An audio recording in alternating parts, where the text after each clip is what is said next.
Hello friends, कसे आहात तुम्ही सगळे? मजेत ना? असेच मजेत राहा, आनंदात राहा हीच आपण आई जगदंबाचरणी प्रार्थना करू आणि आजच्या रेसिपीला सुरुवात करूया. आज मस्त असे मफिन्स केक आपण बनवणार आहोत.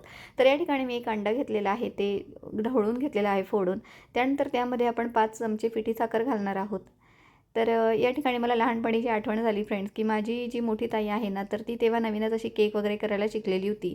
आणि ती जो केक करायची ना, त्याची चव आजही माझ्या जिभेवर रेंगाळते. मस्त लहानपणी आम्ही सगळ्या काय काय वस्तू लागणार असतील ते ताई लिहून द्यायची आम्हाला आणि आम्ही सायकलवर जाऊन पटकन असे घेऊन यायचो. तर त्यानंतर आपण यामध्ये घातलेलं आहे 3 ते 4 चमचे तेल घातलेलं आहे. त्यानंतर आपण 1 वाटी दूध घातलेलं आहे, ते पण आपल्याला ढवळून घ्यायचं आहे.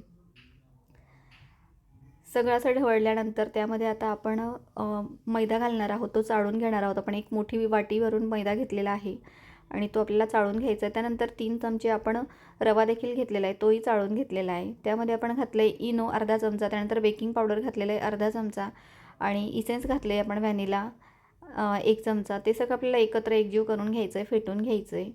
तर आम्ही अशी वाट बघत असायचो आणि कधीतरीच व्हायचा केक वगैरे, सारखा काही व्हायचा नाही केक. तर तो केक आजही आम्हाला आठवतो आणि मस्त असं वाळू-बिळू आणून ताई मस्त धुवून घ्यायची, तव्यावर तो केक बेक करायला ठेवायची आणि अगदी 15 ते 20 मिनटं किंवा कधी-कधी 35 मिनटं मंद आचेवर तो केक अशी होऊ द्यायची आणि घरभर असा मस्त सुगंध पसरायचा त्या केकचा. आजही तो वास अजून गेलेला नाही आहे, तो सुगंध गेलेला नाही आहे आणि आजही आम्ही ती चव आमच्या जिभेवर आहे.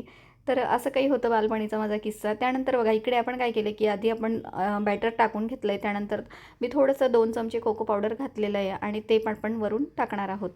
म्हणजे मग केक छान आपला असा डेकोरेट होऊन जाईल. त्यानंतर इकडे आपल्याकडे काही नाही, बदामाचे काप आहे, तर ते मी वरून घालणार आहे. आणि आता आपण ते एअर फ्रायरमध्ये बेक करून घेणार आहोत. जर तुमच्याकडे एअर फ्रायर नसेल तर तुम्ही याच्यात पण बेक करू शकतात. कुकरमध्ये वगैरे ठेवून वाट्यांमध्ये ते पण छान होतात. मी आधी पण एका शॉर्ट व्हिडिओमध्ये तुम्हाला दाखवलं आहे. तर या ठिकाणी आपण आता टेम्परेचर वगैरे सेट करून घेऊ आणि त्या ठिकाणी ऑप्शन आहे मफिन्सचं, तर त्यावर आपण लावणार आहेत. आणि आता बघूया आपले केक कसे झालेले आहेत ते. तर हे बघा टम्म फुगलेले आहेत अगदी आणि अगदी ओव्हरफ्लो होत आहे ते. तर आपण आता काढून घेऊया आणि मस्त आपले हे मफिन्स केक रेडी झालेले आहेत फ्रेंड्स. अगदी बाहेरून आणल्यासारखे टम्म फुगलेले आहेत आणि हे बघा छान झालेले आहेत खूप. कलरही खूप छान आलेला आहे आणि तुम्हाला माहिती एअर फ्रायर माझ्याकडे नवीनच आहे. मी सुद्धा पहिल्यांदा फर्स्ट टाईम ट्राय केलेले आहेत आणि खूप छान झालेले आहेत.